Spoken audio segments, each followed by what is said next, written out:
All right, if we can have folks start returning to your seats.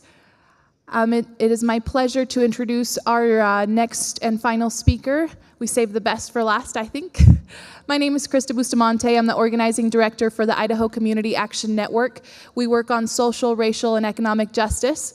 And today I have the privilege of introducing Adriann Barboa. Adriann is a Chicana, mother of two, and born and raised in Albuquerque, New Mexico.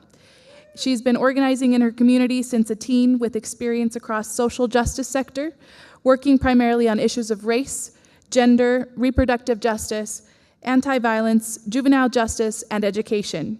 She joined Forward Together in 2012 and is excited to be helping with the role and continue to make use of her strengths in building solidarity in cross-sector organizing. As field director working on the Strong Families New Mexico state-based site, she's helped to build networks and collaborations across geography, issue areas, and approach in her home state. The Strong Families New Mexico network are together working power and visibility of our families and communities. Please help me welcome Adriann. Thank you. Hello, good afternoon. Thank you, Krista. I know it's been a long day. I've been here for most of the day, and it's been great to hear all the beautiful information that you guys have been able to get today. So I'm going to start. Oops.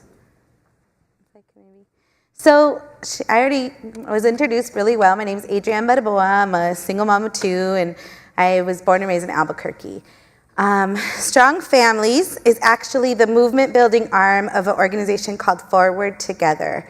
Originally, we were Asian Communities for Reproductive Justice, a small grassroots organization in the Bay, and grew to do statewide and then nationwide work, and that's how we changed our name to Forward Together with the Strong Families movement building arm.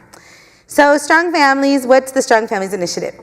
We're over 125 organizations and thousands of individuals led by Forward Together and Strong Families leadership.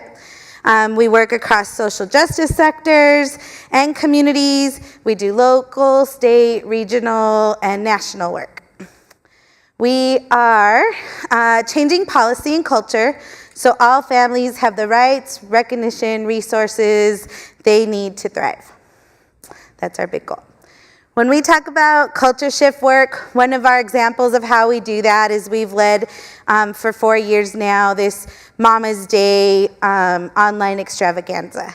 And it's sort of in a way to get us away from thinking about how we traditionally think about Mother's Day through Hallmark and really pull us into some of the original meanings of Mother's Day and reclaiming it as Mama's Day, reclaiming it as a time for action, and how we actually show what the real faces of our communities look like. Because we know not all our families live with the mom and dad in behind a white picket fence. So Mama's Day has e-cards. We do a blog series, social media and policy action usually connected. And you can go any time of the year, all year long, to mamasday.org, and you can find beautiful cards such as this one, and you'll see others throughout my presentation. And you can actually type in your own message, send it to somebody you care about, or post it to social media. It's really, it's for free. It's a way to propagate what our families look like, to create our own messages and imaging of what's important to us. So my story of why I'm here today, right? I was the first person to attend college in my family. I was the pride of my family, the first person to attend college. Then I fell for a boy. And the same story, I'm sure, as you all hear, go through all the time. I fell for a boy. It started to look scary, but I still stepped into it. Then eventually the power and control took over, led on to full-on physical and emotional abuse. But I survived. With the supportive family, I survived, right? I came out of it, and you all know the story, what that looks like. But then here I am pregnant, and really, looking at my first year of college. I'm only in a part-time job. I'm still living with my mom. This leads me to needing to access some of the systems of care that you all help our great families get to, which also I've learned to call sort of our system of paperwork and approval. All the way from making a police report to asking for a restraining order, trying to get medical care for my pregnancy, food stamps, all along that way, intentionally or not intentionally. There was all these little sort of shots and daggers that I had to still get through and try and dodge in trying to get the access to care I needed. Things even from family and friends, like, but you're so smart, how could you be in this situation? You have so much going for you. Are you sure you're not gonna go back to him? Are you sure you're not gonna go back to him? You need to not go back to him, like those kind of things, right? And then also the pieces around mandatory reporting, going to get some of those services we need. I have to report this person and give all the information I know about him to each social worker and case manager for every piece of these systems. Otherwise, I won't be able to access benefits. So while my fear is saying, I don't want to tell them that information because that might mean that he'll have to come back and he's like, I don't even want him. If he's not thinking about me, I'm glad. And I don't want him thinking about me or my baby, and I'm glad. And so that was my hesitation. But for whatever reason, our systems are set up to think about, that all these people are committing fraud on our welfare system.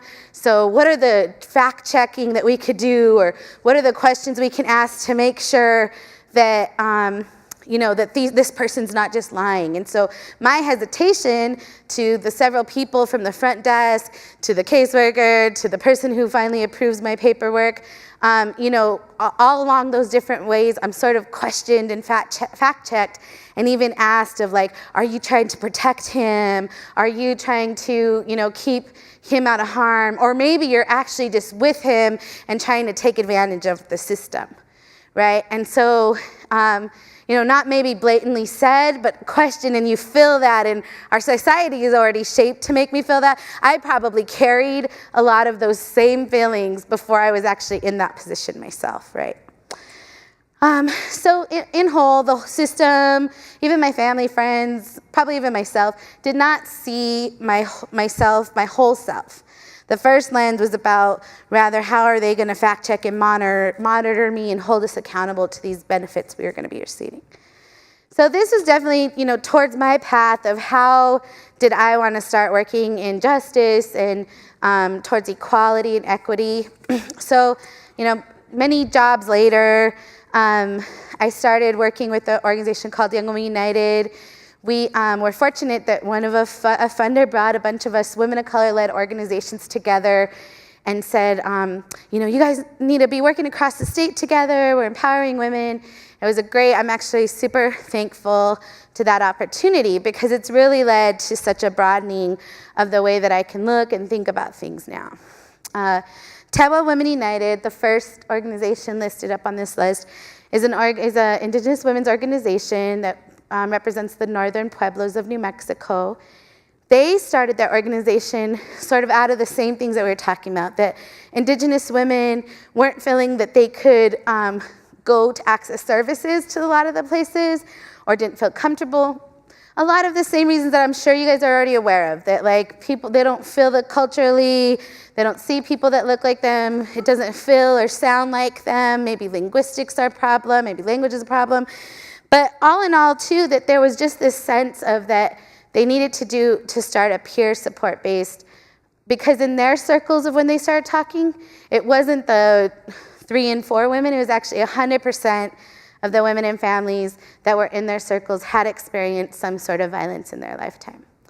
So I think, the population in Boise, you may know may know a lot of this, but that also has to, when we talk about trauma-informed, has to inform how we do our services and how we think about what that means for when what our families are shaped like from the get-go, right, from the beginning. So, the funded group of women of color that folks brought together was a range of organizations that worked in different sectors like environmental justice, reproductive health and rights, domestic violence and sexual assault awareness, all these different sort of social justice, service, women of color-led organizations. And it was surprising to me that when Strong Families had come in to help us facilitate some of those conversations, at the time I was working for Young Women United, And it was surprising to me even when we came in that all of us sort of started talking about how some of our basic problems as organizations was not that we didn't have enough of this or that, or that it was actually that most of the time, a lot of our time was spent dealing with and trying to share and negotiate power within what we should be able to consider our own allies.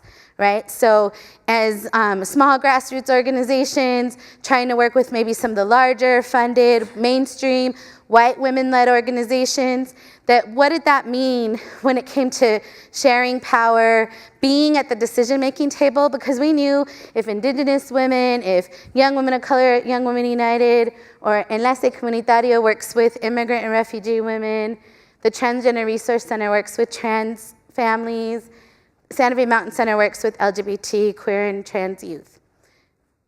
We knew that if we were not at those important decision-making tables, when people are advocating on policies that are supposed to be for our communities, or when people are deciding where money gets appropriated, if we weren't included at those tables, then our families were gonna continue to be undermined. And so it was across all those sectors that they were saying that same thing was happening, and that was definitely a sense of feeling like we needed to be at those tables. And so Strong Families, along with all this group of women of color organizations, said, okay, well, let's just try it out. Let's try an organizing model. Let's talk about how do we work across these differences. And again, not to undermine all the great work that organizations that have been building over the years, but more how do we advance and evolve to the next, really with a foot forward, right? So then at that time, we really said we're gonna focus on the reproductive health and rights community. So we did it, we implemented this model, we came up with some agreements about how we were gonna work across difference. We had some real serious conversations with some of the folks that we felt were holding power and maybe not sharing it. And then we said, okay, how are we gonna start building this into our work? And it took several years, but we've really worked to be a really strong, as a reproductive health and rights sort of movement in New Mexico, have been really strong. I know folks have heard about the abortion ban that we were able to defeat in Albuquerque, but that was only really able to happen because of the work that we had done to make sure that our coalition was strong enough, had inclusivity, and really had built its muscle around how we were working across those sectors, how we were making sure that those most impacted were included at the decision-making table. So now that I've been able to work with Strong Families New Mexico, I get to do this state-based work in my hometown. Now these four groups, as part of our network of organizations in New Mexico, they've said we're still facing some of those same things.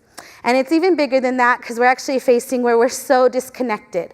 Like we are so siloed into doing our LGBT, queer, and trans work that we don't even know what the other guys are doing. And we're so into doing our work with Indigenous women communities that when LGBT people come to our door, we don't always have the best resources for them. We're so into doing, and that they felt very disconnected from the larger coalitions. And overall, all the groups were saying we need to be more inclusive of queer and trans people. So we said, okay, it's gonna look different, obviously, but we know of a basis, a skeleton of a model that works.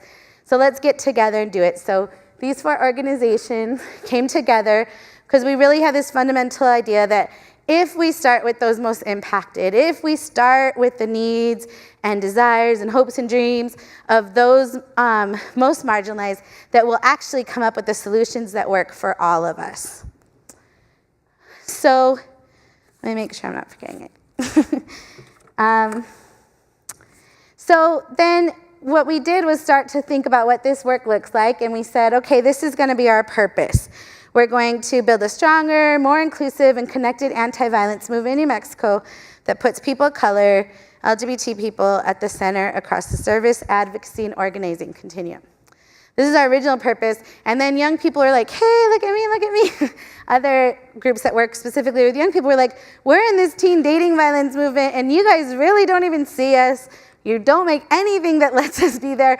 We don't even understand any of the language that you're talking about. When you say domestic violence, I don't have my own home. I'm not married. That's for old married people. So all these people were saying, all these arms that are still have a big goal about ending violence and preventing and ending violence, but they're not seeing each other, they're not working together. So we got them together and we said, okay, what we're really gonna do here, what we hope our outcomes to be, is to have a critical mass of organizations and people, agreements about how we start to work across. We're going to develop these together. We're working together to create agreements about how we work across these differences. We start to build strategic conversations with legislators, people in the field, people outside of our field. I think we've heard a lot today. I've been here for most of the day, been able to hear a lot about how do we start connecting with other people. It's not just the survivors of violence that need to be thinking about how we end violence, right? It's all of us. It's our different sectors, our different communities need to lift up and really be thinking, letting these folks lead the way, but lifting up what their strategies and solutions that survivors and people working in the field, directly in the field, come up with. That we wanted, in the same time, to be raising the visibility of orgs and populations. So in New Mexico, I'm always the one, I'm connected to Forward Together, which is a national organization. I'm always saying to funders and even to my own organization that everything that's important happens in the East or West Coast. So I'm glad I could be here in Idaho, outside of the East or West Coast, and show that obviously awesome work is getting done in the middle of America. But we don't ever hear about it, it's not that important, nobody talks about it. For whatever reason, East and West Coast is the biz. But Strong Families has it within our mission to raise the visibility of actually what's happening on the ground, what's happening in rural parts of our country, what's happening in communities of color. So we also said that our outcome, we want to see visible or accountable shifts in organizational behavior regarding policy and services. So when we said this to some of the groups, they're like, what, you're gonna come in where our people provide services and they work hard and you're gonna think you're trying to change them and it's gonna take, and we're like, no, take a deep breath. We actually aren't saying, and I really appreciate the last speaker was talking about ways that as individuals, as people working in the field directly with our families and women and families and men and young people, that there are ways that you as individuals can make a difference in every single buddy's day, in the way you ask a question. But we're saying in this work and in this project that it's actually gonna take shifts at the leadership top, right? For leaders to be able to say, yeah, we haven't been the connected movement that we need to be. Yeah, when we're thinking about appropriations, maybe we're thinking about our organizations that are more than likely more in the city-based of our states and not always thinking about what happens when it reaches out to the rural parts. Yes, it's hard to think about how do we start really trying to be inclusive of immigrant women, indigenous women, and LGBT people because there's so much to do to make it happen. But we're saying no, we need a shift in just thinking and that there's actually steps that we can take. And it may be a long-term goal, but we can get there as long as we're in a forward stance to get there. And then last, that we have a visible movement that has each other's back in New Mexico. So that piece about having each other's back is really important because, as you, I'm sure, all know, that so much policy gets passed or the way somebody tells us that we're supposed to be doing our services with communities on the ground, that so much of that comes from a place that we're just told what to do. When you all are the ones that are working one-on-one with people, that so much of that comes from somewhere that we don't even know, we haven't been engaged in that process. And so how do we actually think about, and our leadership start to think about, okay, if we're thinking about rural, is this undermining rural communities? Is this undermining indigenous communities? How can we have each other's back? And show up when needed, right? Like when we have the big thing, I know the Compassionate Communities passed out the NFL petition. We passed it out because we have this list of folks feeling more connected, feeling more close right now, and everybody signed it. It felt really good. But beyond that, how do we keeping a momentum and a sustainability where we're also not burning each other out? So we do this at Strong Families because we want to be able to move together year round. We want to be able to move together to make sure our communities, we want to shorten the distance between our communities and how they're voting. We want to shorten the distance between how our communities are interacting with the legislative session. In New Mexico, we ran our first legislative report card in 2013, and we'll be running our second one this year. that piece, our national policy task force actually came up with these 5 points, which we call our policy criteria. And it's saying, does this legislation recognize and support families of all formations? Does it help to promote or achieve equitable outcomes for all families? Does it expand programs and services that support well-being and the well-being of individuals within those families? Does it remove barriers that harm families in accessing government program and services? And does it protect families and the individuals that comprise them against discrimination, profiling, and harassment?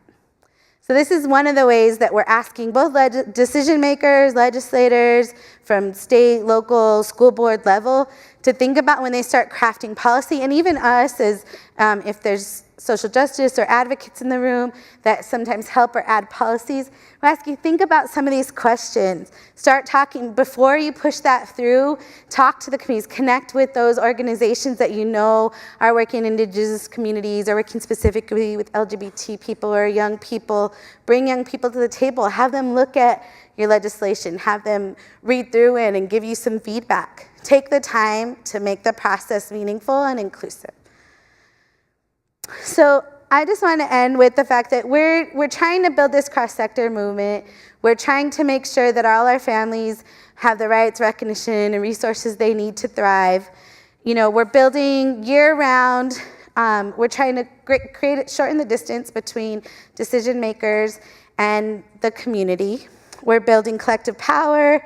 And because we really know that only statistics in the last census showed us that 3 out of 4 families actually do not live in a 2-parent, heterosexual, 2.5 kids behind a picket fence household, right? That we know that our families are single parents, grandparents raising grandchildren, mixed immigration status, that have queer people in their families, that there's this whole range of what our families look like. And we really want for policy, TV and media, and society to start to measure up what our families really look like. And all of you can be a part of that in all the ways that you've learned today. Thank you.